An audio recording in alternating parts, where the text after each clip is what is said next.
का सगळे? हो, आले आहेत.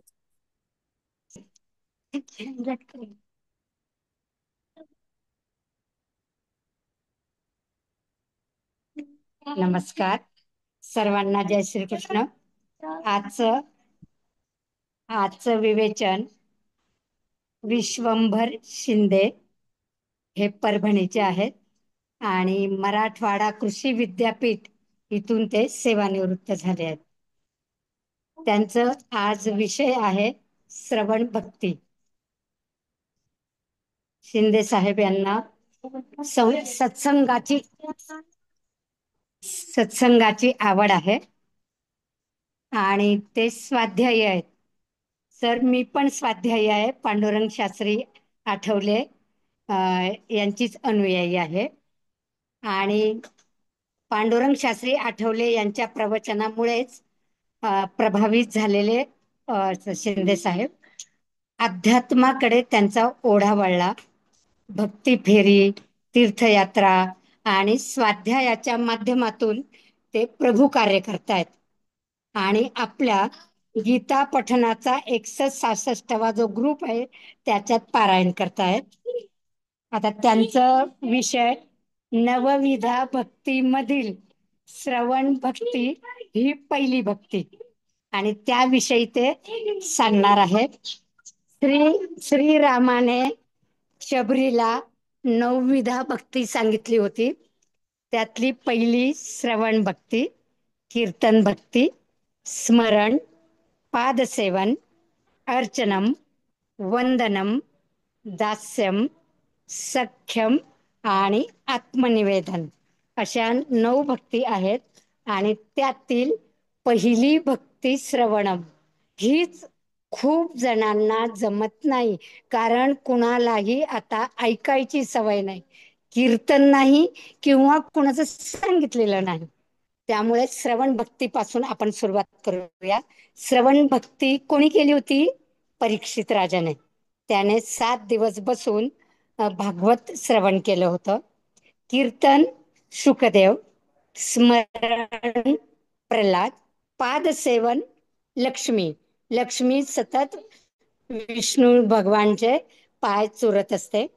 अर्चनम पृथुराजा, वंदनम अक्रूर, दास्य हनुमंत, सख्य अर्जुनम आणि आत्मनिवेदन बलिराजा. बलिराजाने 3 पावलं जमीन वामन भगवानांना दिली आणि तिसऱ्या पगमध्ये आपल्या स्वतःला समर्पण केलं, म्हणजे आत्मनिवेदन केलं. तर आपण ऐकूया श्रवण भक्ती. जय श्री कृष्ण. आपण आपल्या विवेचनाला सुरुवात करावी. जय श्री कृष्ण.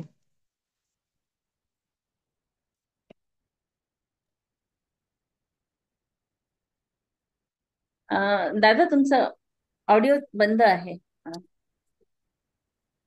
हा, येतोय का आवाज? हो, येतो येतो येतो.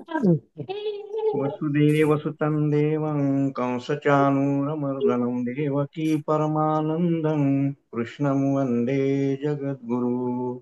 गुरुर्ब्रह्मा गुरुर्विष्णू गुरुर्देवो महेश्वरा, गुरुर्साक्षात् परब्रह्म तस्मै श्री गुरवे नमः. सर्व साधकांना माझा प्रेम भरा जय श्री कृष्ण. कारण आपण भक्तीच्या माध्यमातून इथं एकत्र जमलेलो आहोत. फार मोठे आपण भाग्यवान आहोत. कारण वसुदेव देवकीचा पुत्र भगवान श्रीकृष्ण परमात्मा याचा जन्म कारागृहामध्ये झाला आणि देवकीला आणि वसुदेवाला आनंदच नाही तर परमानंद देणारा भगवान श्रीकृष्ण या दुष्ट कंसाच्या तावडीतून जे मथुरा सोडवली आहे आणि जगाला मार्गदर्शन करणारा हा अलौकिक असा श्रीमद भगवद्गीता ग्रंथ मानवाच्या कल्याणासाठी दिलाय. अशा या भगवान श्रीकृष्णाचं सर्वप्रथम वंदन करू आणि जी सरस्वती माता आहे या कुंदेंदु तुषार हार धवलाया, या शुभ्र वस्त्रावृताया, या वीणावरदंड मंडित करा, या श्वेत पद्मासना, या ब्रह्माच्युत शंकर प्रभृतीभिर देवे सदा वंदिता, सामाम पातु सरस्वती भगवती निशेष जाळ्यावा. अशा या सरस्वतीला वंदन करू, कारण ती विद्येची देवता आहे. तिला स्मरून आपल्या पुढील कार्यक्रमाला आपण सुरुवात करू. सुचिताताई यांच्यामुळे आणि सुरेखाताई यांच्यामुळे ते मला भक्तीचं जे संधी मिळाली, तर त्यांचे फार मोठे माझ्यावर समजा हेच आहेत. कारण कसं आहे की कोणाचं तरी माध्यम लागते भक्ती करायची म्हणल्यावर. समजा माणूस डायरेक्ट समजा येऊन कुठे बी भक्ती करू शकत नाही. कोणाच्या प्रेरणेने, कोणाच्या सांगितल्यामुळे समजा आपण इथं इथं एकत्र जमत लागतो. तर आज म्हणजे अपॉइंटमेंट विथ गॉड, भगवंतासाठी मी वेळ दिलेली आहे. माझ्या संसारासाठी मी 24 तास वेळ देतो. सायांस करशी प्रपंच देणशी हरिशी न घरशी कोण्या कोणी. भगवंताने मला मानवदेह दिला आणि हे कितीतरी जन्माच्या तपश्चर्यानंतर मला मानवदेह मिळत असतो. आणि या जन्मातच भगवंताची ओळख होऊ शकते. इतर योनी ह्या भोग योनी आहेत, कारण त्या पारतंत्र्यात आहेत. त्याला आपण जेव्हा सोडू तेव्हा चारा खातील, पाणी पाजू तेव्हा पाणी पिल, पण मी स्वतंत्र आहे. आणि भगवंतानी मला मन आणि बुद्धी दिली. याद्वारे आपण समजा भगवंताला ओळखू शकतो, त्याचा लाडका बनू शकतो, आपला आवाज त्याच्या ओळखीचा करू शकतो. म्हणून इथं जे आपण सगळे जमलेले आहोत, हे प्रभूच्या प्रेमापोटी आपण इथं एकत्र आलो. भगवंताच्या गुणांचं, त्याच्या रूपाचं, त्याच्या कार्याचं, प्रभावाचं आपण इथं चिंतन करत आहोत. याला आपण प्रभूचा दरबार म्हणतो. कारण प्रभूच्या दरबारामध्ये कधीच भगवंताने कोणत्याही याचा भेद नाही केलेला आहे. इथं वर्णभेद नाही, जातीभेद नाही, लिंगभेद नाही, भाषा भेद नाही, प्रांत भेद नाही, गरीब नाही, श्रीमंत नाही. सगळे प्रभूचे लेकर एका ठिकाणी बसलेले असतात सतरंजीवर, आणि एका विचाराने ते एकत्र इथं एक आलेले असतात. म्हणून त्यांची जी आई आहे तिच्या समोर बसलेली आहे.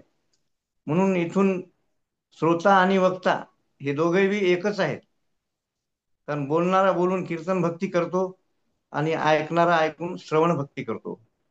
बोलणाऱ्याचं तोंड म्हणजे केवळ माईक आहे, बोलायचा धनी वेगळाच आहे. कारण महाराज म्हणतात, कोणाची सत्य चाले हे शरीर, माझ्या बळी मी नाही बोलवित, सखा कृपावंत वाचा त्याची.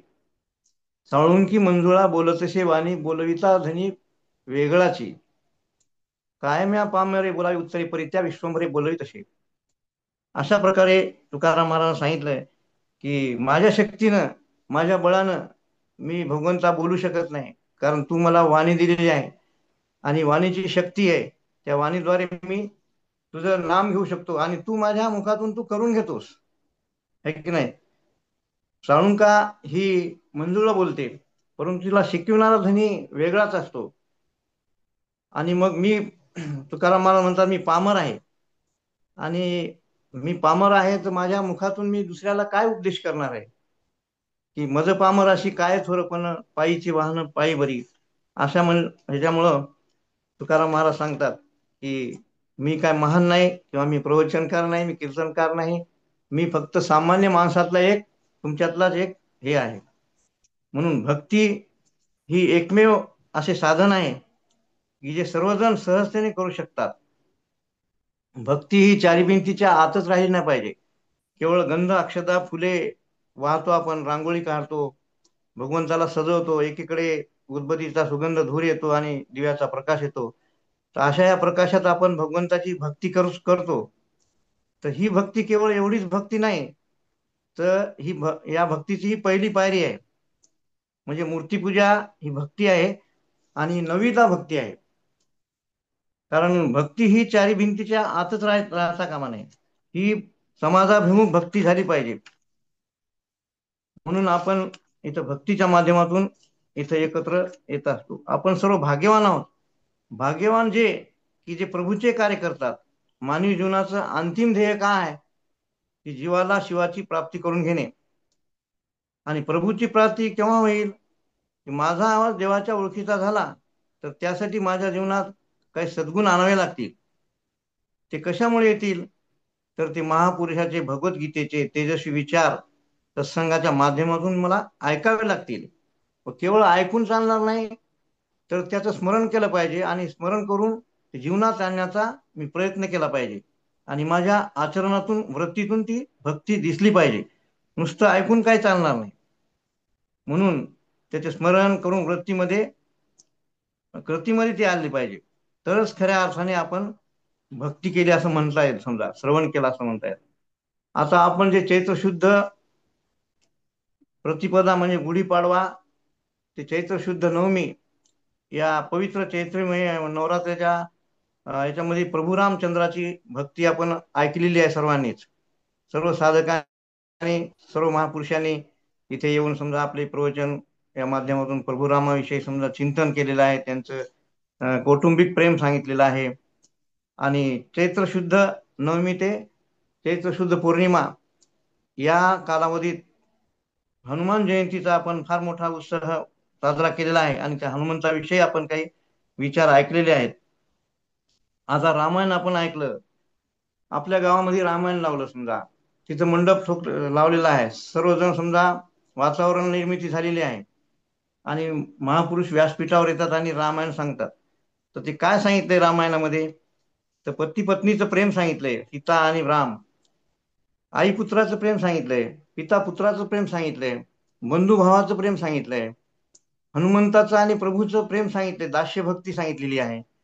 तिथं समजा प्रजेशी कसं वागावं ह्या गोष्टी सर्व सांगितलेल्या आहेत. आणि आपण रामायण ऐकतो. ऐकल्यानंतर आपण घरी आल्यानंतर आपल्या पत्नीचं पटत नाही, भावाशी पटत नाही, शेजाऱ्याशी पटत नाही, पित्याशी पटत नाही, भावाशी पटत नाही. मग मी रामायणातून काय घेतलंय? माझ्या कृतीमध्ये सुधारणा झाली का? माझ्या वृत्तीमध्ये सुधारणा झाली का? कृती करून जर वृत्ती बदलत असेल त्या कृतीला काही अर्थच नाही. आज भक्तीला महापुरी आलाय. आज समजा भागवत कथामध्ये गर्दी मावानं, प्रवचनाला गर्दी मावानं, पंढरपूरच्या यात्रेत बी भरपूर गर्दी असते समजा. परंतु वासना आणि विकार माणसाच्या बदलल्या तरच ती भक्ती खरी असं मानावं लागेल आपल्याला. म्हणून भक्ती करायची नाही का? भक्ती अवश्य करायची. कारण भक्ती म्हणजे स्तुती, भगवंताची स्तुती. म्हणजे मला जे सुख मिळते, मला त्याच्यापासून प्रेम मिळते, अशावर माझी भक्ती असली पाहिजे. आपली भक्ती कशी आहे? ही आपली आपल्या पत्नीवर भक्ती आहे, आपल्या मुलावर भक्ती आहे, कारण ते मला सुख देतात, प्रेम देतात. माझ्या धनावर माझी भक्ती आहे. परंतु हे क्षणिक सुख आहे, हे नाशिवंत सुख आहे, हे जाणारच आहे, हे याचा काही उपयोगच नाही. म्हणून मला शाश्वत आणि कायम टिकणारी भक्ती जर पाहिजे असेल तर मला प्रभूचं प्रेम पाहिजे, प्रभूविषयी अंतकरणात भक्ती पाहिजे. म्हणून जिथं माझे भक्त अनन्य भावाने भक्ती करतात अशा ठिकाणी भगवंत येतो. म्हणून भक्ती सर्वजण करतात, करीत नाही असे कोणीच नाही भक्ती. म्हणून आपण चैत्र शुद्ध पौर्णिमेला महावीर हनुमानचा जन्म झाला तो आपण पाहिलेला आहे. ज्याप्रमाणे आकाशात मेघाचा गडगडाट होतो, त्यावेळेस ते गडगडाट ऐकून हा सिंह गुहेतून बाहेर निघतो आणि आकाशाकडे एक नजर फिरवतो आणि तो म्हणतो, एक डरकाळी फोडतो आणि माझ्यापेक्षा बी कोण मोठा आहे का, असा तो प्रतिप्रश्न करतो. तर त्याचप्रमाणे हनुमंताचा ज्यावेळेस जन्म झाला त्यावेळेस तो स्वतः समजा पूर्व दिशेला जो सूर्याचं प्रतिबिंब आहे तो गिळण्यासाठी तो तिथे झेप घेतो. म्हणजे मोठ्या लोकांचं शौर्य बी मोठं आहे आणि त्याचं कर्तृत्वही मोठं आहे. म्हणून हनुमंत म्हणजे ज्याप्रमाणे शिवालयामध्ये नंदीशिवाय शिवालयाची पूर्तता होत नाही, त्याचप्रमाणे प्रभू रामचंद्राच्या देवालयाची पूर्तता हनुमंताच्या मूर्तीशिवाय होत नाही. म्हणजे भक्ताशिवाय भगवंत अपुरा आहे. भक्तांनी भगवंताला मोठं केलेलं आहे. देवाला देव पण कोणामुळे आले? भक्तामुळे आहे. जिथं भक्त आहे तिथंच मी आहे. जसं नारदांनी समजा श्रीकृष्ण भगवंताला म्हणाले नारद की नारदा मी त्रिभुवनात फिरत असतो, माझा तंबुरा घेऊन समजा फिरत असतो, विणा घेऊन, आणि त्यावेळेस मी तुला सगळीकडे पाहतो, परंतु तू कुठंच दिसत नाही. तू कुठं आहेस हे मला पाहायचंय, हे तुम्ही मला सांगा. तर त्यावेळेस भगवान म्हणतात की नाहम वसामी वैकुंठे नाहम योगी हृदय मद्भक्ता यत्र गायंती तत्र तिष्ठामि भारता. जिथं माझे भक्त अनन्य भावाने माझी भक्ती करतात, माझं चिंतन करतात, स्मरण करतात आणि ऐकतात माझं मन हे करून चित्त देऊन, तर त्यावेळेस मी त्यांच्या ठिकाणी तिथं असतो, असं भगवंतानी सांगितलेलं आहे. म्हणून आपण ज्यावेळेस समजा प्रभू रामचंद्र लंकेत जाण्यासाठी सेतू बांधावा लागला प्रभू रामचंद्राला, परंतु हनुमंताला उड्डाण करून जावं लागलं. तर भक्ताचा महिमा इथं हनुमंताच्या उड्डाणाने भक्ताचा महिमा वाढलेला आहे. जसं पुत्राच्या पराक्रमाने पित्याला आनंद होतो, शिष्याला हरवण्यात गुरुचा गौरव मानला जातो. गुरु स्वतःला गौरव मानतो की माझा शिष्य माझ्यापेक्षा बी मोठा झाला. आणि भक्ताच्या महिमा वृद्धीमुळे भगवंत प्रसन्नता अनुभवतो. म्हणून ज्याचं चिंतन भगवंत करतो तो महापुरुष म्हणजे हनुमंत, की हजारो वर्षापासून आपल्या हृदयामध्ये आपल्या अंतकरणामध्ये प्रभू रामचंद्र विराजमान आहेत. तेवढ्याच आदराने आपण हनुमंताचं आपण इथं पूजन करतो. आपल्या हृदयात हनुमंत सुद्धा आहे. म्हणून ज्याप्रमाणे सीतेचा शोध झाला त्यावेळेस हनुमंत रामाकडे गेला आणि रामाने हनुमंताला म्हटलं की हे हनुमंता, तुझे माझ्यावर अगणित असे प्रेम आहे, अगणित असे उपकार आहेत तुझे माझ्यावर, आणि तुला मी काय देऊ शकेल की माझा एक एक प्राण काढून जरी दिला तर ते अपुरा आहे. कारण तुझं माझ्यावर पंचप्राणापेक्षाही जास्त प्रेम आहे. म्हणून मी तुला आलिंगन देतो. की हनुमंतासारखे इतके दुष्कर कृत्य काम कोणीच केलेलं नाही, स्वप्ना सुद्धा कोणी करू शकत नाही. कारण तो शिवाचा 11वा अवतार आहे, रुद्रावतार आहे. व्याकरण मध्ये हनुमंत पुढे आहे. असा हा धन्य हनुमंत स्वयं भगवान प्रभू रामचंद्राच्या मुखार विंदातून जो वानर असून सुद्धा नर बनला. पशु का पहनिया होत नरका कुछ नाही होत, नर ऐशी करणी बरे कने नरका नारायण म्हण. तसं भगवान आपल्यामध्ये एवढी शक्ती आहे की आपण नारायण होण्याची शक्ती आपल्यामध्ये भगवंताने साठवलेली आहे. म्हणून हनुमंताला प्रभू रामचंद्राने पुरुषोत्तम आपल्या मुखातून पुरुषोत्तम ही पदवी दिलेली आहे. आणि त्यांनी ही पदवी प्राप्त केली आणि आपलं स्थान भगवंताच्या बरोबरीनं आपलं स्थान ठेवलेलं आहे, पंक्तीला जाऊन बसलेलं आहे. तसंच हनुमंत बुद्धिमत्तां वरिष्ठम आहे, जितेंद्रिय बुद्धिमत्तां वरिष्ठम. अंतकरणात त्याच्या असलेले जे विकार आहेत, जे शत्रू आहेत, जे काम क्रोध मद मत्सर लोभ, या अंतरशत्रूवर त्यांनी विजय मिळवला. बाह्यशत्रूवरचा विजय आपण मिळवतो, पण अंतरशत्रूवर विजय मिळवला पाहिजे. अंतर्भक्ती आपली वाढली पाहिजे, आपल्या मनातले विकार निघून गेले पाहिजे. तसं हनुमंताच्या मनातून सगळे विकार निघून गेलेले आहेत. कारण बुद्धिमत्ता वरिष्ठम आहे. ज्यावेळेस ते लंकेत गेले त्यावेळेस तिथे सुंदर स्त्रिया पाहिल्या. त्यांनी पाहिल्याबरोबर त्याच्या मनामध्ये थोडं सुद्धा विचलित झालं नाही त्यांचं मन. एवढं समजा ते संयमी व्रती होती त्यांची. मग अशी हनुमंताची भक्ती. ज्यावेळेस समजा हनुमंत सीतेच्या शोधासाठी लंकेत गेले त्यावेळेस सर्वत्र ठिकाणी सीता पाहिली, परंतु त्यांना कुठेच भेटली नाही. तर ते अशोक वाटिकामध्ये एका वृक्षाखाली सीता बसलेली होती. तर त्यावेळेस तो रावण तिला दमदाटी करीत होता आणि तिला खूप त्रास होत होता. असा हे त्रास पाहून हनुमंताला वाटलं बा आता आपण जर मध्ये आलो तर समजा आपल्याला काही हे होणार नाही. म्हणून सीतेच्या मनात समजा एक निराशा निर्माण झाली आणि रावण निघून गेल्यानंतर तिच्या मनामध्ये आत्महत्येचे विचार येऊ लागले. तर अशा वेळेस हनुमंताने आपली बुद्धी समजा पणाला लावली, आपलं कौशल्य पणाला लावलं. आणि सीतामाईला जर समजा आपण गोड गोड गोड बोलू लागलो समजा, तर सीतामाईच्या मनात एक वेगळाच विचार येईल की रावण बी असा मायावी होऊन गोड गोड बोलला तर ती म्हणजे ओरडर समजा, ओरडल्यानंतर सगळे राक्षसी जवळ येतील आणि मी दूर जाईल. असं म्हणून त्याने त्या वृक्षाच्या पाठीमागून इक्ष्वाकू कुळाचं वर्णन केलेलं आहे. तिथं दिलीप, अज, रघु, दशरथ अशा 7 पिढ्याचं वर्णन त्यांनी सुरू केलं.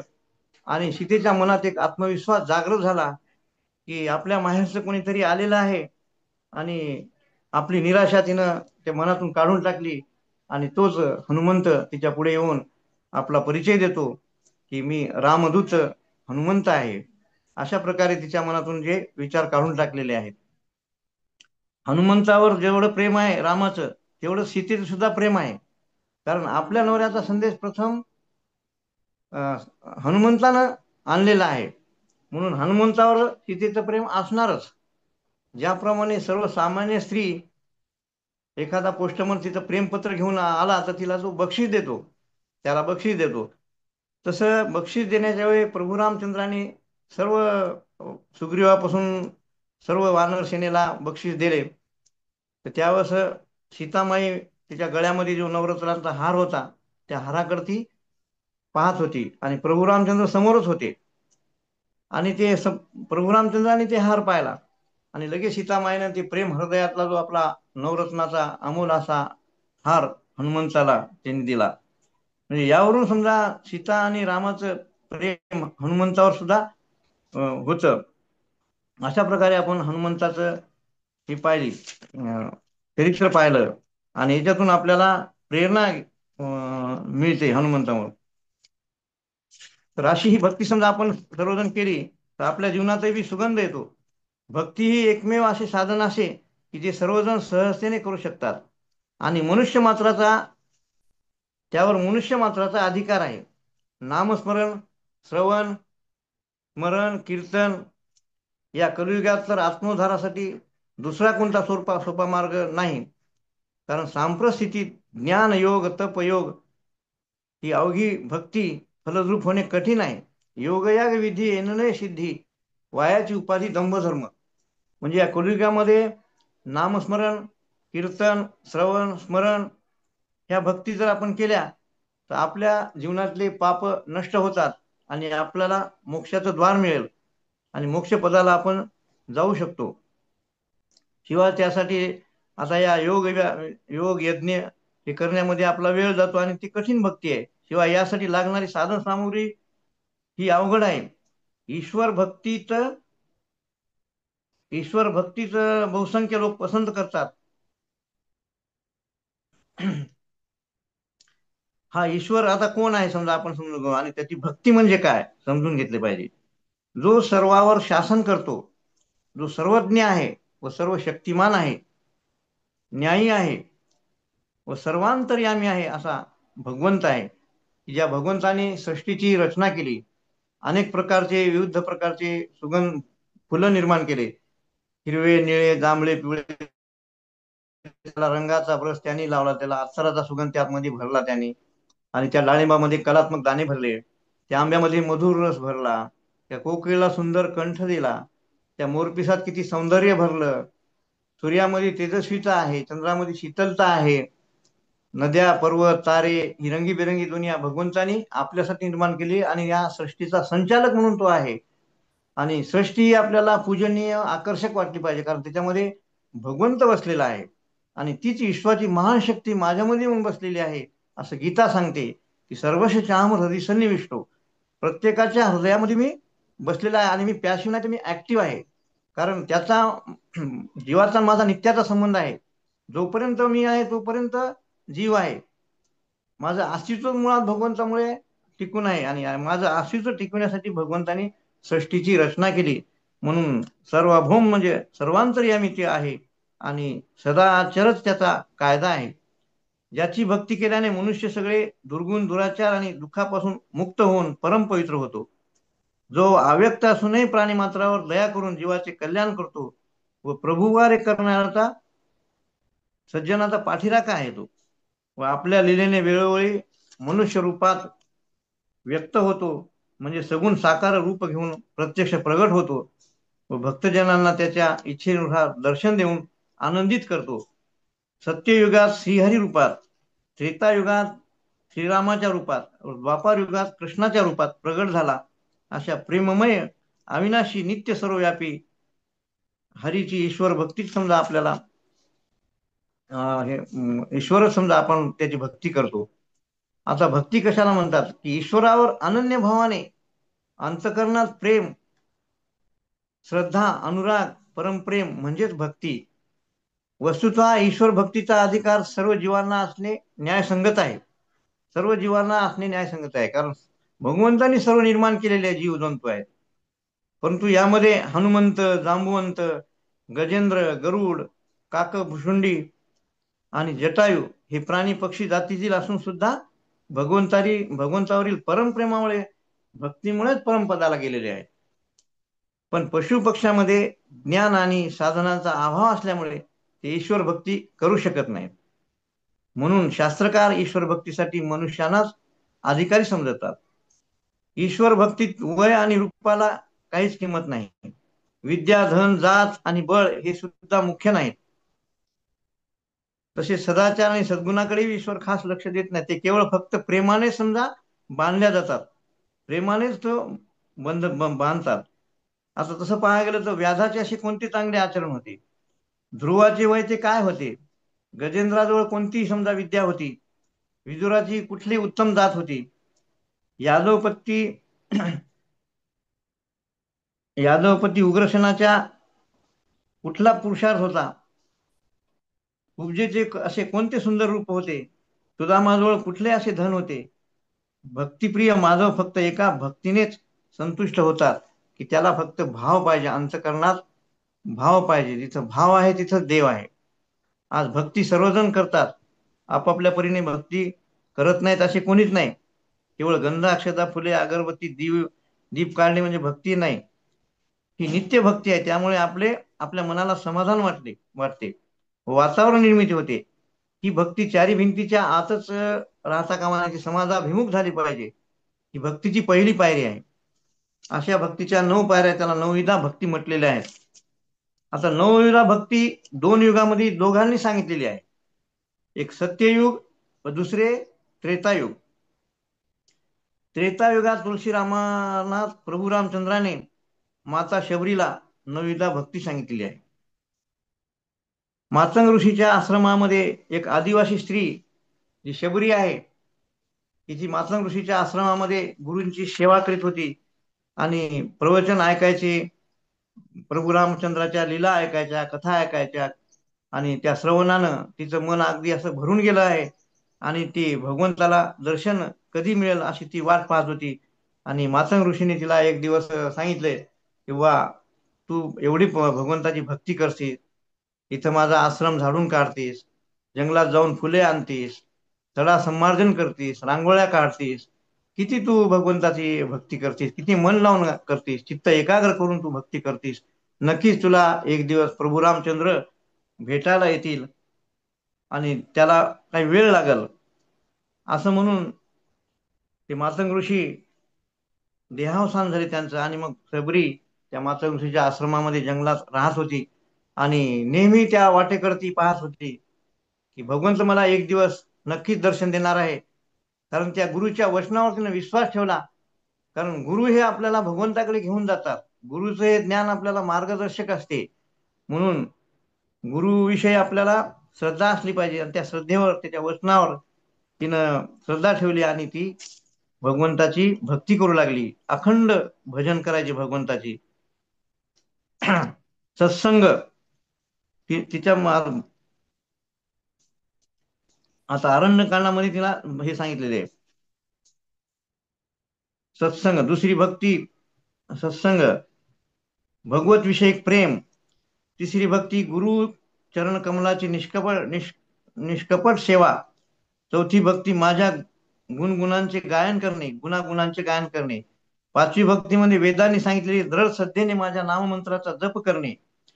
सहावी भक्ती फळाच्या अपेक्षेने कर्म न करणे, निष्काम प्रभू कार्य करणे. कथा कीर्तन प्रवचन करा पण निष्काम भावनेने.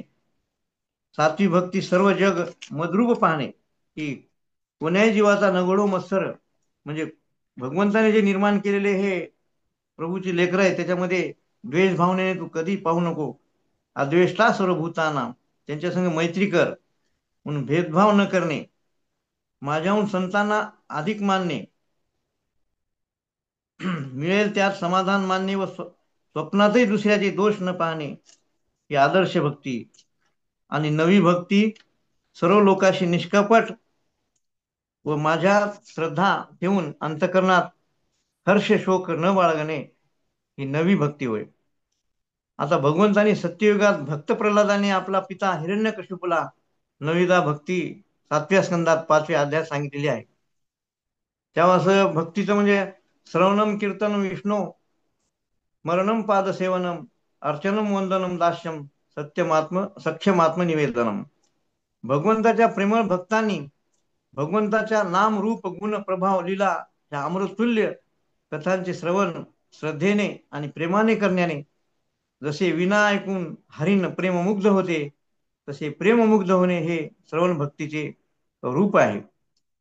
भगवंताशिवाय, भगवंताविषयी त्याच्या रूपाचं, कार्याचं, अवताराचं ज्ञान प्राप्त करायचे असेल तर माणसाच्या अंगी 3 गुण असले पाहिजेत. नम्रता, जिज्ञासू आणि सेवाभाव. तद्विधी प्रणिपातेन परिप्रश्नेन सेवया. जसं समजा गुरु द्रोणाचार्यचे दोघी शिष्य होते. अर्जुनही होता आणि द्रोणाचार्य होता. परंतु अर्जुनाच्या ठिकाणी अंतःकरणात गुरुविषयी प्रेम होते, नम्रता होती त्यांच्या अंगी. दुसरी गोष्ट जिज्ञासू वृत्ती होती. परिप्रश्नेन सेवया, म्हणजे प्रश्न करून समजा आपलं उत्तर सोडून गुरुच्या मुखातून ते सोडून घेत होते. आणि सेवाभाव, गुरुने दिलेले ज्ञान आहे तर ते हे ज्ञान मी माझ्या डोक्यातच ठेवणार नाही, कारण हे जर ज्ञान माझ्या डोक्यात ठेवलं तर ज्ञानाचा अहंकार वाढू शकतो. म्हणून हे ज्ञान समजा मी जसं वाटीत गेलं तर त्याचा विस्तार होईल आणि परत मला ज्ञान प्राप्त होईल. म्हणून नम्रता, जिज्ञासू आणि सेवाभाव या विद्यार्थ्याच्या गुणामध्ये हे गुण पाहिजे, तरच त्याला विद्या प्राप्त होते, म्हणून ज्ञान प्राप्त होते. एकूण गुरुचे शिष्य म्हणजे हेच सांगितलं, दुर्योधन अर्जुन हे द्रोणाचार्य ऋषीचे शिष्य होते. अर्जुन भगवंताचा सखा झाला व दुर्योधन कायम उपेक्षितच राहिला. अर्जुनाच्या ठाई नम्रता, जिज्ञासू, सेवाभाव होता. ही श्रवण भक्ती महापुरुषाच्या सत्संगाशिवाय प्राप्त होणे कठीण आहे. सत्संगाशिवाय हरिकथा लाभत नाही. हरिकथेशिवाय संसाराविषयी मोह जात नाही. मोहामुळे आत्मविस्मृती होते आणि मोह गेल्याशिवाय भगवंताच्या चरणी दृढप्रेम होत नाही. परंतु महापुरुषाच्या सत्संगाच्या अभावी उच्च श्रेणीच्या साधकांच्या सत्संगतीने व महापुरुषाच्या ग्रंथाच्या अवलोकाने सुद्धा सत्संगा समानच आहे. सत्संग नाही झाला तर विषयाचा संग स्वाभाविकपणे होतो. जर आपण कधी महापुरुषाच्या सत्संगात गेलो नाही, प्रवचनात गेलो नाही, तर आपण आपल्या घरामध्ये विषयाचं समजा सेवन करत असतो. विषयामध्येच आपलं मन समजा गुंतून पडते आणि त्यामुळे माणसाचं अधपतन होते. आणि माणसाला जसा संग होतो तसा त्याच्या जीवनावर प्रभाव पडत असतो. जसा माणसाला संग मिळतो तसा त्याच्या जीवनावर प्रभाव पडत असतो.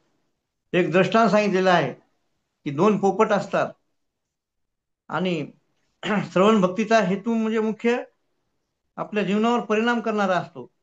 तर 2 पोपट असतो, एक राजा असतो आणि राजा आपल्या महालामध्ये सकाळच्या प्रातसमयी सूर्यकिरण जेव्हा उगवलेले असतात त्यावेळेस आपल्या महालामध्ये बसलेला असतो. त्यावेळेस एक पोपट येतो आणि त्या वृक्षावर पोपट येऊन शिव्या घालत असतो आणि थोडा वेळ शिव्या घालून तो उडून जातो.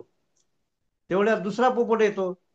त्यावेळेस तो म्हणजे गीतेमध्ये श्लोक, उपनिषदांचे, पाणिनीचे सगळे पूर्ण असे श्लोक म्हणतो, मंत्र म्हणतो आणि वास्तविक पाहता हे दोघे सख्खे भाऊच आहेत. परंतु मग राजांना आश्चर्य वाटलं, बा हे कळालं की बा हे दोघं सख्खे भाऊ आहेत. मग त्या दुसऱ्या पोपटाला त्यांनी विचारलं की बा तुम्ही दोघे सख्खे भाऊ असताना तुमच्यामध्ये एवढं अंतर कसं काय आहे? आता थोड्या वेळपूर्वी तो येऊन गेला, तो शिवा देत होता आणि आता जो म्हणतोय तू म्हणतोस, तू मंत्र म्हणतोस की गीता, उपनिषद, वेद याच्यावर तुझं भाष्य चांगलं आहे, तू खूप चांगला श्लोक म्हणतो, एवढा फरक कसं काय? तर त्यांनी सांगितले की बा हा माझा सख्खा भाऊ आहे आणि तो कसायाच्या घरी वाढलेला आहे. कसायाच्या घरी म्हणजे खाटकाच्या घरी. आता कसायाच्या घरी सकाळपासून संध्याकाळपर्यंत काय ऐकायला मिळेल त्याला? मारा, कापा, तोडा याच्याशिवाय दुसरं काहीच ऐकायला मिळणार नाही. म्हणून हलकी वाणी त्याच्या कानावर पडत होती, शूद्रवाणी त्याच्या कानावर पडत होती आणि त्या वाणीच्या प्रभावानं तो तसा बोलत होता आणि त्याच्या जीवनात तरी तसेच गुण वाढत होते. आणि मला एका तपोवनामध्ये मुनीच्या आश्रमात ठेवल्या गेलेलं होतं. मी तिथं वाढलो आणि ब्रह्ममुहूर्तावर उठून तिथं गंगा स्नान करून समजा वेदांचं, उपनिषदांचं पारायण होत होतं. विष्णू सहस्रनाम म्हणायचे आणि सतत माझ्या कानावर ते मंत्र पडायचे आणि त्या मंत्राच्या प्रभावाने माझ्या रोमारोमात हे हे भिनलेला आहे आवाज. म्हणून मी हा श्लोक म्हणतो. म्हणजे एवढा तो माझ्या कसाच्या घरी वाढला म्हणजे त्याचा काही दोष नाही आणि मी तपोवनात वाढलो म्हणजे माझा काय मोठेपणा नाही. हा फक्त संगतीचा परिणाम आहे. म्हणून संगतीचं माणसाने कसं वागलं पाहिजे तर हे केलं पाहिजे. माणसाला जसा संघ घडतो तसा तो वागत असतो. श्रवण भक्तीचा हेतू मूळ हेच आहे की त्यामुळे पापी पुरुष हे परमपवित्र होतो. आपीचे सुदुराचारो भजनते अनन्य भाग साधुरेव समंतव्य सम्यक विसुतोषी सर. एका श्रवण भक्तीनेच राजा परीक्षितीचा उद्धार झाला. आताच ताईने सांगितलं की बा परीक्षित राजा हा जेव्हा एका जंगलामध्ये शिकार करायला जात असतो, त्यावेळेस तो थकलेला असतो, त्याला तहान लागलेली असते व श्रृंगी ऋषी एका वृक्षाखाली ध्यान समाधी लावून बसलेले असतात. त्यावेळेस तो वृक्षाखाली येतो आणि त्या गुरुला म्हणतो की मला पाणी हवंय. पण गुरुकडून काही समजा प्रतिक्रिया येत नाही, प्रतिसाद येत नाही. त्यावेळेस त्याला राग येतो आणि तो मृत साप त्या श्रृंगी ऋषीच्या गळ्यामध्ये टाकतो. असा गळ्यामध्ये टाकल्यानंतर त्या ऋषीची समाधी भंग झाली आणि त्याच्या पुत्राने येऊन ते पाहिलं दृश्य. त्यावेळेस त्याला राग आला आणि त्यांनी त्या परीक्षित राजाला शाप दिला की तूही बी आता 7 दिवसात तू मृत्यू पावशील, तुला तक्षक नावाचा साप दंश करील आणि तू काय जिवंत जास्त दिवस राहणार नाही, 7 दिवसात तुला मोक्ष प्राप्त मिळेल. असं म्हटल्याबरोबर तो परीक्षित राजा घरी आला.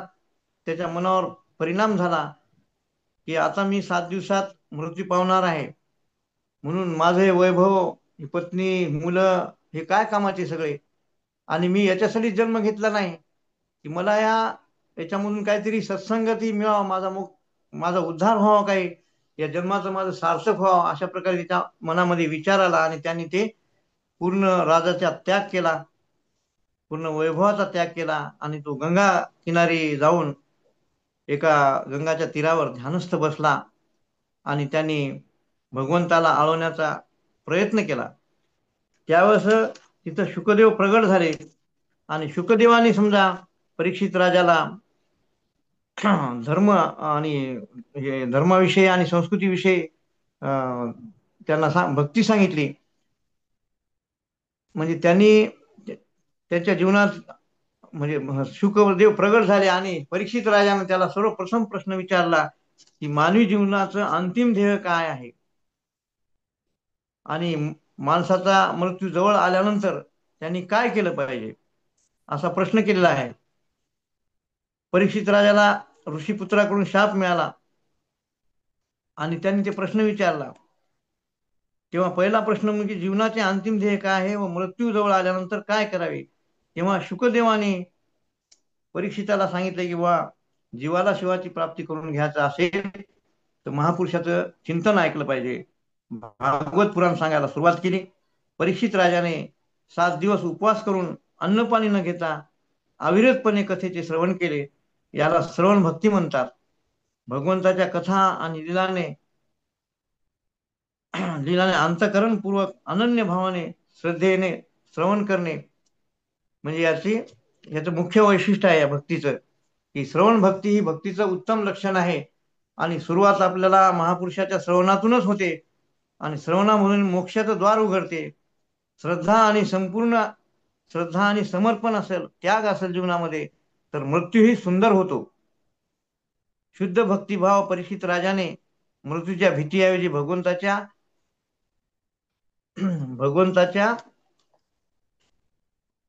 कथेतच आसक्ती दाखविलेली आहे. ध्यान आणि समर्पण, 7 दिवस अखंड श्रवण करणे ही त्यांच्या ध्यानमग्नतेची आणि भक्तीची साक्ष आहे.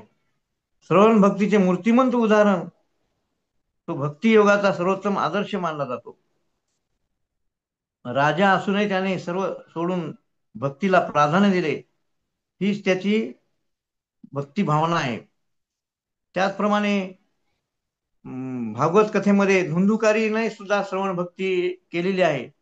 धुंदुकारी हा एक अत्यंत दुर्जन व दुष्ट आणि भोगविलासी माणूस होता. त्याचे वागणे म्हणजे इतके भ्रष्ट होते की त्याच्या कुटुंबातील लोकही त्याच्याशी संबंध ठेवायला घाबरत असे. एखादा व्यक्ती इतका वाईट असतो की त्याला सर्वजण कंटाळलेले असतात की हे केव्हा जाईल निघून, समजा असं त्याची वाट पाहत बसतात. अशा प्रकारचा तो सगळं त्यांनी केलेलं आहे. चोरी, दारू, व्यसन, व्यभिचार, वेश्या, हत्या, सगळे त्याने पूर्ण त्या पापाची परिसीमा त्यांनी ओलांडली होती.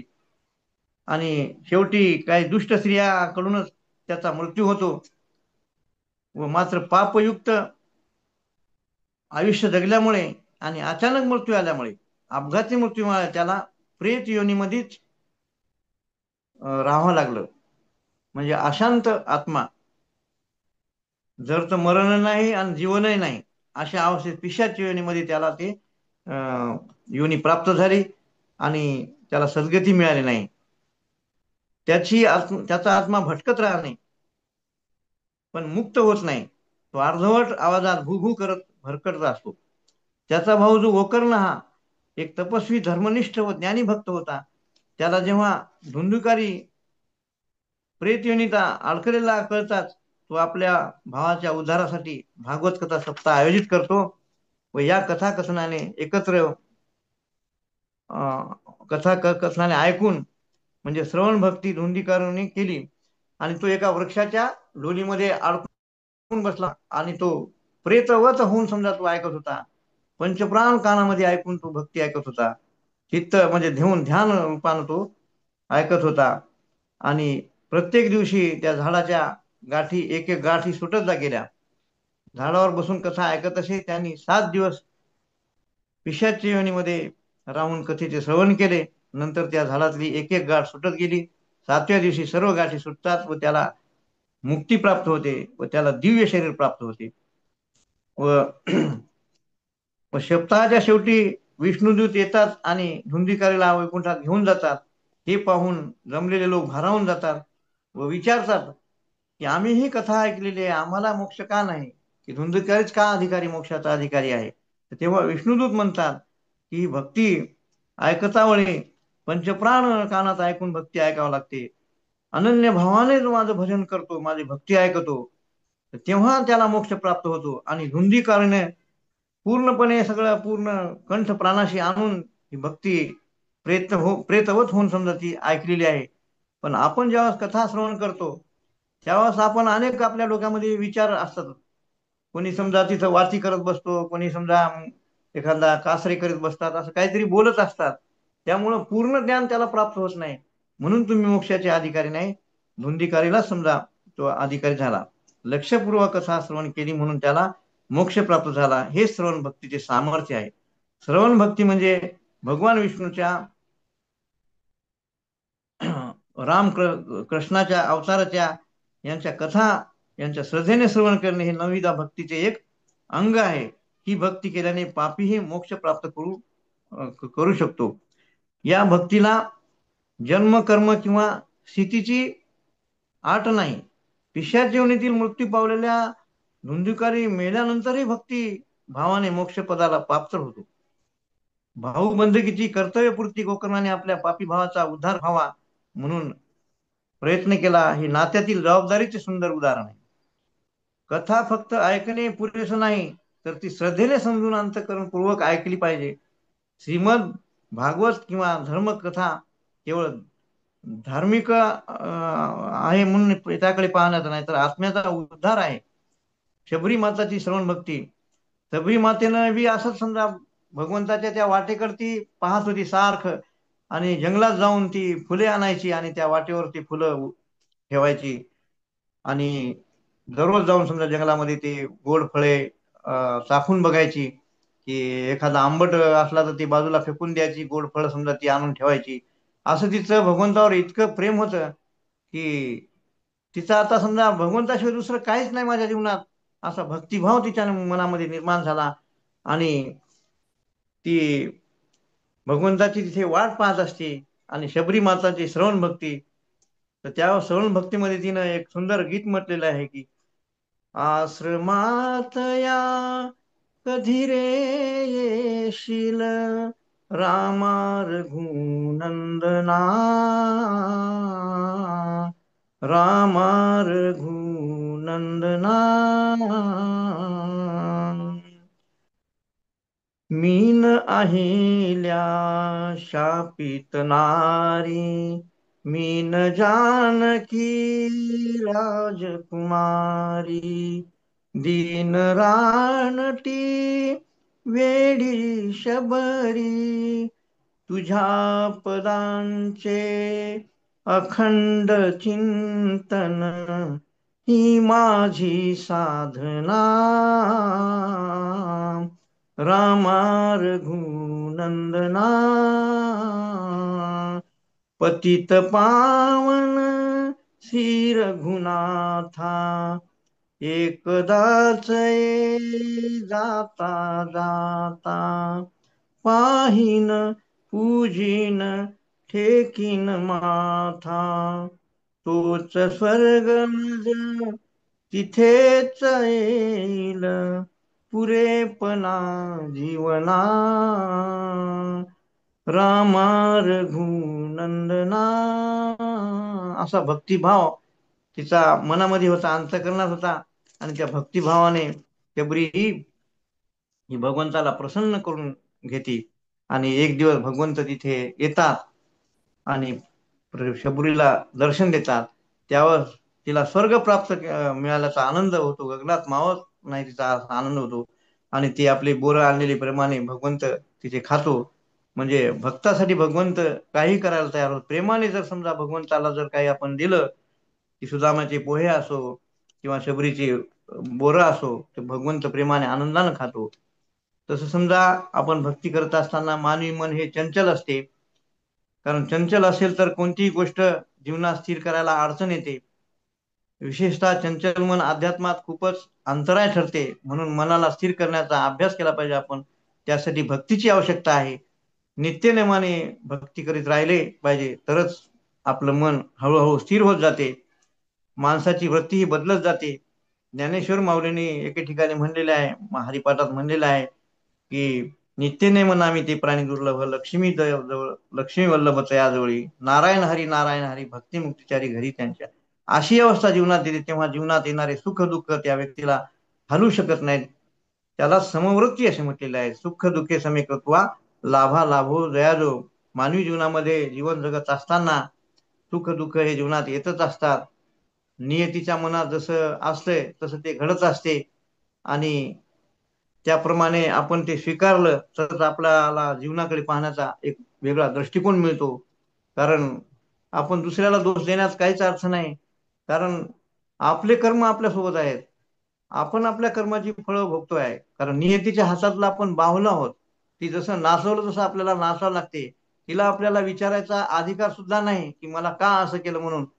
कारण आपण म्हणतो की दुसऱ्या यानं माझं वाईट केलं, त्यानं माझं वाईट करण्याची कोणाचंच ताकद नाही.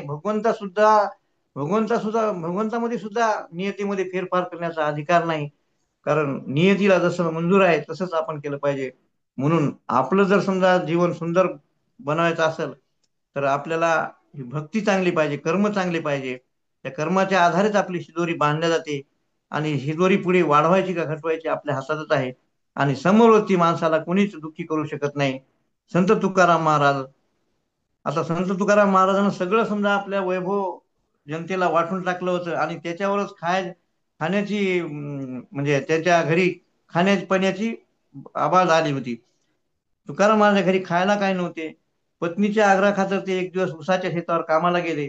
आणि शेतमालकाने खुश होऊन सुद्धा तुकाराम महाराजाला ऊस दिला. घे तुकाराम महाराजा ऊस घ्या. आणि तुकाराम महाराज जेव्हा मुळी घेऊन घरी येत असतात त्यावेळेस सगळे लेकरं तिच्या पाठीमागे लागतात. एक एक ऊस समजा घेतात. पूर्ण ते दान करतात तुकाराम महाराज.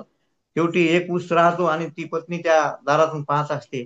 आणि त्यावेळेस ती म्हणते, वा, आपले घरी लेकरं एवढे मोठे उपाशी राहत असताना चालले दान करायला. आणि ते ऊस घेतला आणि त्याने तुकाराम महाराज त्या पत्नीनं पाठीत मारला आणि त्याचे 2 खंड झाले. त्यावेळेस तुकाराम हसत हसत तिचं स्वागत करतात. मला माहित आहे की तुझ्याजवळ मी इतके दिवस राहून मी तुला चांगलं ओळखतो की तुझं माझ्यावर किती प्रेम आहे. की तुम्हाला माहित आहे की एकटी खाणार नाही म्हणून तू बरोबर वाटण्या केल्या. हे तुझ्या वाट्याचा ऊस आणि माझ्या वाट्याचा ऊस. अशा प्रकारे तुकाराम महाराजांनी हे भक्ती केली. तसंच एकनाथ महाराजाची पत्नी गिरिजा माता, तिनं आपल्या सत्कर्मामध्ये भगवंताच्या भक्तीमध्ये कधीच उणीव भासू दिली नाही. आणि पतीला आपल्या धर्मकार्यात ती खूप सहकार्य करते. म्हणून एकनाथाची भक्ती खूप सुंदर आहे. आणि या एकनाथाला विचलित करण्याचा प्रयत्न अनेकांनी केला, परंतु त्यांच्या जीवनात त्याचा काहीच परिणाम झाला नाही. अशा प्रकारची ही भक्ती, श्रवण भक्ती, ही नवविधा भक्तीतली एक भक्ती आहे. आणि ही भक्ती आपल्या जीवनामध्ये स्थिर झाली पाहिजे, त्याच्यासाठी आपण प्रयत्न केला पाहिजे. म्हणून भक्तीच्या माध्यमातून आपण इथं एकत्र आलो आहोत. जे काय मी सांगण्याचा प्रयत्न केला महापुरुषाचे विचार आहेत. प्रभू रामचंद्राचं प्रेम आहे, हनुमंताचं प्रेम आहे. आपल्या जीवनात ही भक्ती स्थिर हो अशी आपण प्रभूचरणी प्रार्थना करू.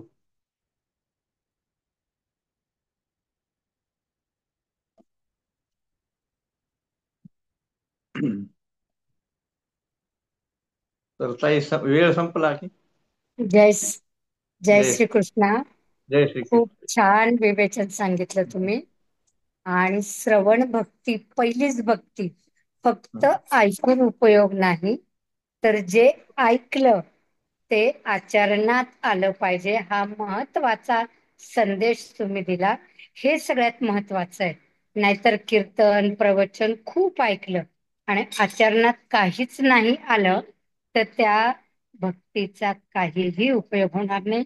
हे महत्वाचं आहे आणि तेच तुम्ही सांगितलं. अं, आणि त्याच्याबरोबरच शबरी आख्यान सांगितलं, परीक्षिताची श्रवण भक्ती हे पूर्ण तुम्ही सांगितलं. आणि गोकर्ण आणि धुंदकारीने श्रवण भक्ती केली म्हणूनच तो त्या पिशाच्य योनीतून बाहेर पडला. परीक्षिताने 7 दिवस श्रवण भक्ती केली आणि भगवंतात ते समर्पित झाले. मग अशी ही श्रवण भक्ती पासून सुरुवात आहे. आणि मग नवविधा भक्तींचं तुम्ही जे सारांश सांगितला, खूप सुंदर झालं तुमचं विवेचन. जय श्री कृष्ण. जय श्री कृष्ण. काही खूपच सुंदर झालं दादांचं विवेचन. आणि त्यामुळे ज्ञानचर्चा झाली म्हणून 2 ओळी म्हणाव्या वाटतात.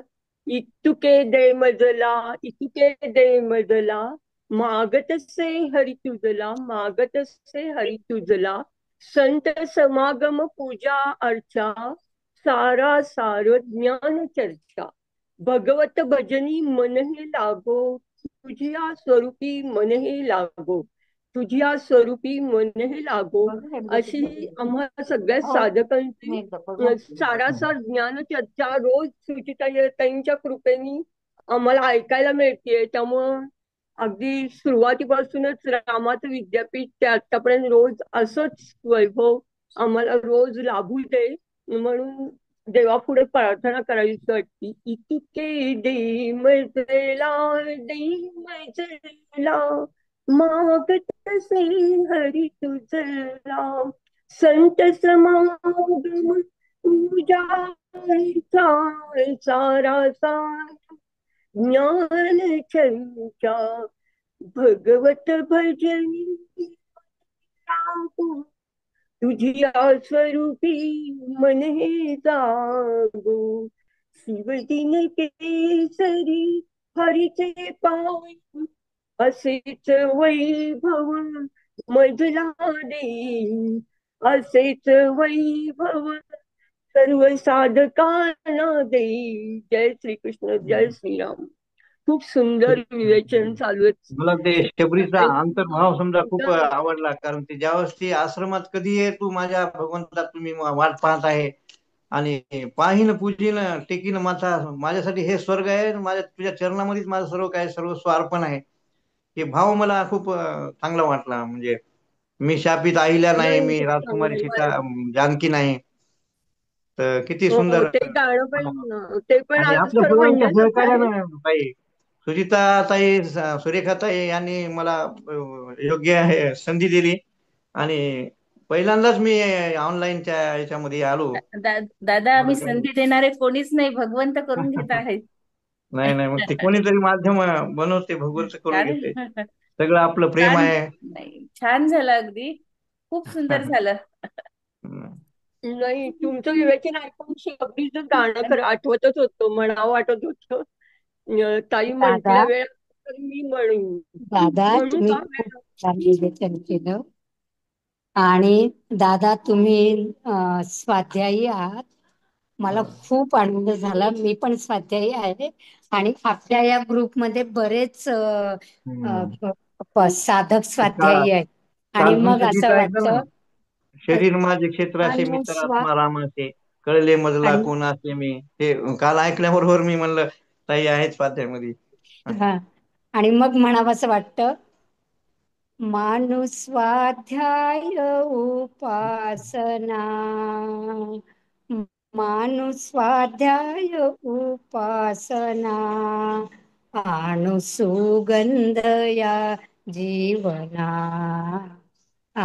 सुगंध या जीवना, वार करी गीताने उघरी, वार करी गीताने उघरी. आपण आता सुचिताताईंच्या माध्यमातून गीता घरोघरी आणलेली आहे आणि प्रत्येक जण गीतेचं पठण करत आहे. हे मला खूप छान वाटतंय आणि आपल्याला या स्वाध्यायाच्या माध्यमातून आपण गीतेपर्यंत पोहोचलो. पांडुरंग शास्त्री आठवलेंच्या कार्यातही आपण दर एकादशीला गीतेचं पारायण करतो. त्यामुळे वा वा. मला खूप छान वाटतं की एक विचाराचे सगळे लोक आपण इथे एकत्र आलो. खूप बरोबर. छान. हे आपलं बी वैश्विक कार्य आहे ताई. आपलं गीता परिवारच्या हो हो माध्यमातून हो निष्काम हो सेवा जी आहे ना, वैश्विक ती कार्य आहे. सगळ्यांच्या घराघरात जाऊन समजा गीतेचे हो विचार चाललेत आणि खूप चांगलं वाटलं समजा तुमचा खूप छान हे मला. वाटतंय. भाव फेरी आपण करतो स्वाध्यायामध्ये. हो जेव्हा पांडुरंग शास्त्री आठवले यांना मॅगसेसे पुरस्कार मिळाला, हो तो मिळाला पाटकर हॉल SNDT युनिव्हर्सिटीच्या हॉलमध्ये आणि मी SNDTच्या महिला हो. महाविद्यालयामध्ये प्राध्यापक होती आणि त्या दिवशी त्या पुरस्काराला मी पाटकर हॉलला हजर होती. मला खूप मुंबईला. छान वाटतंय हा. की आपण नाही नाही, दादांचं कार्य स्वाध्यायी हे अलौकिक हो असं आणि व्यक्तिमत्व आहे. पांडुरंग शास्त्री आठवल्यांना मी हॉलमध्ये असं समोर पाहिलंय आणि हम्म. त्यांचंच अनुयायी आपण आहोत. खूप छान वाटतंय. जय श्री हम्म. कृष्ण जय सगळ्यांना. श्री कृष्ण, जय दादा कृष्ण. आनंद असंच वाटला आपण मला. आपलं कार्य पुढे नेऊया. हम्म. सुचिताताई खूप खूप धन्यवाद. गीता घरी आम्ही स्वाध्यायाच्या माध्यमातून आणलीच होती पण पठण होत नव्हतं. आता तुमच्या माध्यमातून आम्ही पठणही करतोय. खूप छान हम्म. वाटतंय. जय श्री कृष्ण. जय श्री कृष्ण. हं, छान सांगितलं, अगदी छान सांगितलं. थँक्यू. जय श्रीकृष्ण. अजून जय कोणी श्री म्हणणार कृष्ण. आहे का? एखादं गाणं घ्यायचं का आपण? ताई आता मी दादाजी शबरीचंच गाणं म्हणू हो का? तेच, रामा रघुनंदन, हरकत रामा नाही. रघुनंदन चालेल, गाणं शबरीच म्हणू, चालेल चालेल, म्हणू हरकत दे नाही. का? म्हणा म्हणा म्हणा. रामा रघुनंदना, आ, रामा रघुनंदना, आश्रमात या थोडा माईक कधी जवळ घ्या ताई, फक्त माईक जवळ येशील. घ्या थोडा. हा, माईक जवळ एक घ्या मिनिट. थोडासा. हा. हो. आ, आ, आ,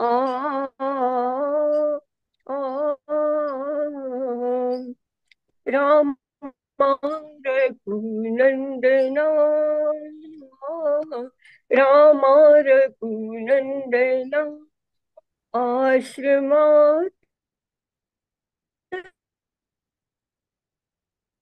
या कधी रे, कधी रे येशील. राम रघुनंदना,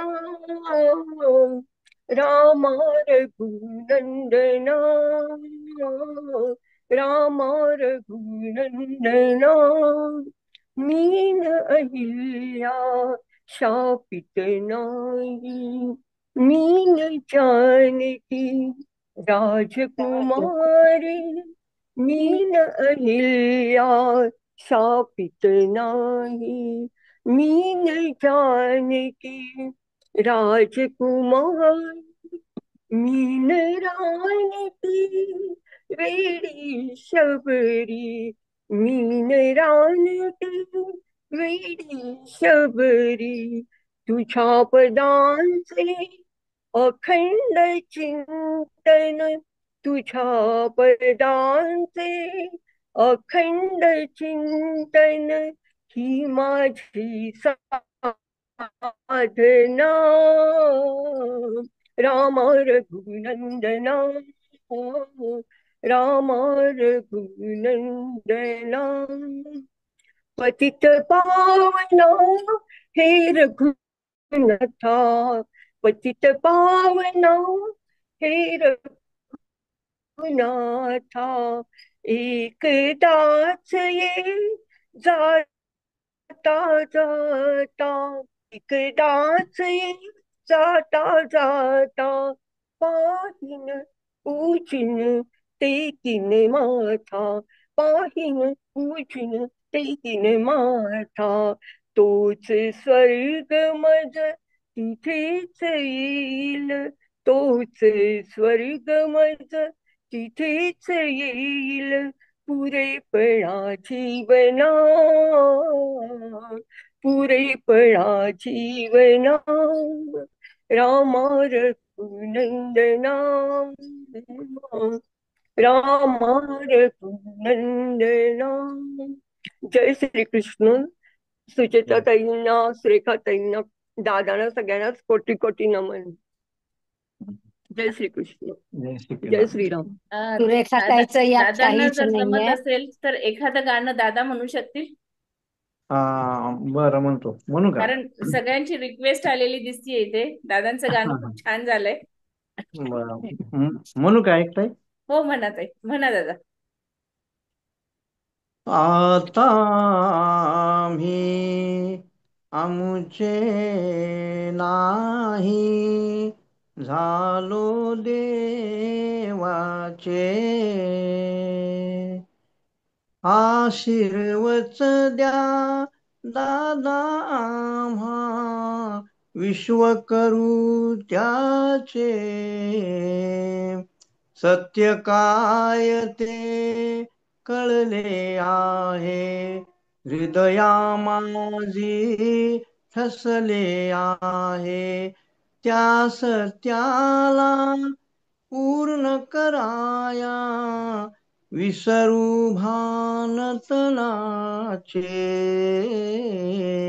आता आम्ही आमुचे नाही झालो देवाचे, अवघी दुःखे जेथे सरली मार्ग एक तो शपथ घेतली, त्या शपथेला पूर्ण कराया चंदन करू देहाचे,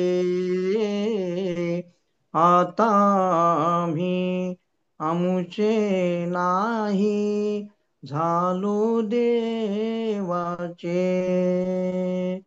निंदो कुणी वा करो मस्करी, स्वाध्यायाची गोड शिदोरी, जगास वाटू तिचा गोडवा विचार कृष्णाचे,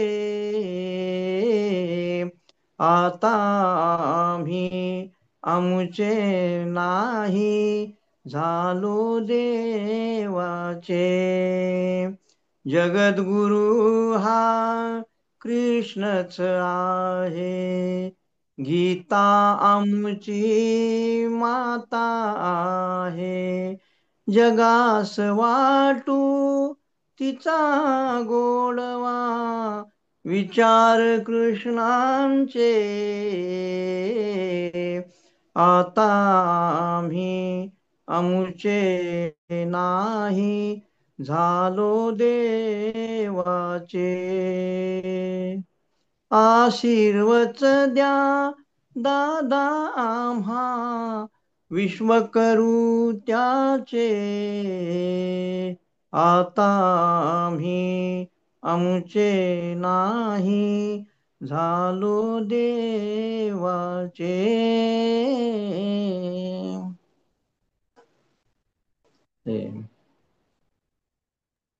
जय श्री कृष्णा दादा. खूप छान, खूप छान. आता आपण देवाचे झालो. खूप सुंदर म्हटलं तुम्ही. आणि खरोखर आता आपण देवाकडे आपली ओढ लागलीच पाहिजे आणि आपण समर्पित झालं पाहिजे. एक असं वचन मी ऐकलंय की देवाकडे जाणारा रस्ता खूप अरुंद असतो, त्यात दोघ जण जाऊ शकत नाही. बरोबर. मग द्वैतातून अद्वैताकडे आपण अद्वैत होऊन हम्म. कृष्णाला समर्पित होऊया. खूप छान दादा. जय श्री कृष्ण. जय श्री कृष्ण ताई. खूप छान विचार, खरंच आहे. खूप छान ते आहे. म्हणण्याची आवड आहे. हम्म. चालेल, खूप छान. धन्यवाद सगळ्यांना. धन्यवाद. दादांचे थँक्यू. विशेष आभार. धन्यवाद. रेखाताईंचं अप्रतिमच, काही प्रश्नच नाही. छानच. नाही ताई, तुमच्यामुळे हे सगळं होतंय. नाही नाही, असं काहीच नाहीये ताई. तुम्ही संधी ही उपलब्ध करून दिली आम्हाला. प्लॅटफॉर्म, व्यासपीठ उपलब्ध झाला. त्यामुळे काय झालं, प्रत्येकाला बोलावंसं वाटतंय. प्रत्येक जण थोडंफार अभ्यास करून बोलतंय. हो. जर हे व्यासपीठ मिळालं नसतं तर आम्ही डीप मध्ये अभ्यास करायला घेतलाच नसता. जे काही थोडंफार IQ ज्ञान आहे तेवढंच होतं आमच्याकडे. पण आता कसं झालंय की या प्लॅटफॉर्ममुळे प्रत्येकाला बोलावंसं वाटतंय. आणि आता बघा ना, रोजचं आपलं प्रत्येक जण सांगते की माझा विषय, माझा विषय. आता आपले किती तारखा बुक झाल्या बघा बरं. हो ना. बरोबर. प्रत्येकाला ताई खरं सर्वच प्रोत्साहन जणच द्यायचं. छान सांगतायत. ताई तुम्हाला सर्वच जणच छान सांगतायत. हो आणि हो. आजचं तर अगदी भक्तिमय खूपच छान वाटलं. आजचं तर विवेचन खूपच छान भक्तिमय, म्हणजे वातावरणात अगदी असं वाटलं की दादानी मध्ये गाणं म्हटलं, हे केलं आणि सगळेच संदर्भ दिले असं. त्यामुळे खूपच छान झालं. सुंदर सुंदर. त्याला हे भगवंताच्या चरणी अर्पण केली तरी भक्ती होती आपली. बरोबर. अशी असं कोणाला एक अक्षर खूप छान. म्हणता येते, गीता म्हणता येते, कोणाला वाचन करता श्री येते, कोणाला प्रवचन दादा देता येते. आम्हाला जे येत नाही, एक पण आम्ही आपलं तुमचं सगळ्यांचं एक ऐकून त्या मार्गे विद्या हा. जायचा प्रयत्न करतोय एवढंच. नाही, एक छान सगळ्यांच्या विचाराचं आदान प्रदान होतंय आणि हो ना, सेमिनार होते. खूप आनंद वाटला. त्यामुळं आता सुरेखाताई अजून सगळ्यांच्या पण दादानी खूपच छान सांगितलं. आत्ताचं गाणं आम्हाला वर्डिंग पाठवा. खूप मनातून छान भीती निघून वाटलं. गेली की सगळं चांगलं होते. पहा, माणूस संकोच करतो म्हणायला. आता काय होते की बा, आपलं कसं होते की आपण तयारी एवढ्या मोठ्या याच्यामध्ये कसं करावं. म्हणजे एक प्रकारचं मोकळ्या मुलांना याच्यापेक्षा चांगले प्रवचन झालेले असतं, पण इथं कसं अडचण जरासं हे करते. मला सुरुवात आहे ना. राधे राधे. नाही, आता ही खूपच एक सुरुवात आहे म्हणजे दादा. आधी आता लिंक यायची का नाही, परत तीन कधी सुचेताताई परत 3 कधी वाजले कळत नाही. काल मला इंटरनेटमुळे ऐकायला नाही मिळालं, पण हा. मी रात्री ऐकलं रामरक्षा. आणि एक म्हणजे परत व्हिडिओ करून पाठवतं, त्यामुळं सगळ्यांना परत परत शिल्पा, बघायचं लाभ होतो. शिल्पाताई, त्यामुळे आपलं गाव कोणतं आहे शिल्पाताईचे? कुठं राहतात? सोलापूरचे मी. बरं आणि बरं. मी पण गुरुदेव रानडेंची नामधारक आहे. म्हणजे माझ्या जावयाचे ते आजोबा असं. आहेत. हे बरं बरं. सॉरी, पणजोबा आहेत. त्यामुळं खूप वर्षापासून आमच्या हा. सगळेजण नामधारक आहेत. आवड आहे आणि तुम्हाला, म्हणजे हो, सगळ्यालाच आवड आहे त्यामुळं आपल्याला याच्यामध्ये. खूप छान हो, वाटलं. त्यामुळं असे वैभव मिळायला लागले सुचेताताईंमुळं. तुम्ही आज हा. सांगितलं शेवटचं गाणं तुमचं तर खूपच सुंदर होतं. त्याचं वर्डिंग पाठवा मला ऑनलाईन. हो हो, बरं. पुन्हा म्हणता येईल श्रीकृष्णाला आता अर्पण पुढच्या वेळेस समजा असते. एखादं गीत म्हणता येईल. एखादं मला गीत आहेत माझ्याकडे खूप चांगले हो हो, एखादं. हा, चालेल आता नाही, चालेल, आता पुढे तेव्हाच ऐकायला. उद्याच्याला कधी आपण लिंक मध्ये जोडल्या गेल्या तर मग म्हणतो मी. मग हा, परत उद्या असंच म्हणा कोणतं तरी हो छान. हो, चालते, काय हरकत नाही. हो. छान वाटतं. मस्त. जय श्रीकृष्ण जय श्री. जय सगळ्यांना. श्री आजची थांबूयात ही आपण आता सेवा, इथे. हो, आजचा हा इथेच थांबूयात सत्संग आजची. श्रीकृष्णार्पण मस्तू करूया. कृष्ण. कृष्णाला अर्पण. सगळ्यांना जय श्री धन्यवाद. कृष्ण. जय जय श्री. श्री कृष्ण. जय श्री. जय श्री कृष्ण. जय श्रीकृष्ण.